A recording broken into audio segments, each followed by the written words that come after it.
এসেছি আপনার কাছে একটি জরুরি সংবাদ নিয়ে। আপনি আমাদের একটি উপায় করেন, আমাদের একটা সুবিচার করে দেন। ও তো বলো, কি কি সংবাদ তোমাদের?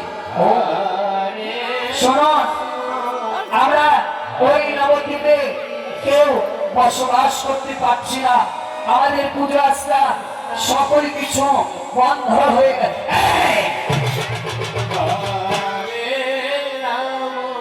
বলেছে না এ ভাই, ভূত আগে মানুষ তোকে একদম নরবলি দিয়ে দেবে মায়ের সম্মুখে। একটু শান্ত হ, দেখেছিস? একটু শান্ত হয়ে দাঁড়া, খুব রাগি কিন্তু। বলছি আমরা ওই নবদ্বীপে আমাদের পুজো আস্থা বন্ধ হয়ে গেছে। আমরা কেউ ওই নিমাই বেটার অত্যাচারে আমরা থাকতে পারছি না। কেন? কি করেছে সেই নিমাই? আরে কি করবে? রাত দিন শুধু ওই পুরা হরিনাম আর হরিনাম, রাস্তা দিয়ে শুধু ওই ঢোক ঢোক ঢোক ঢোকে আর হরি হরি হরি হরি করতে করতে দিন রাত্রি এক করে দেয়। না পারি দুটো খেতে, না পারি ঘুমাতে, আর পুজো আর্চনা সবই গেছে আমাদের।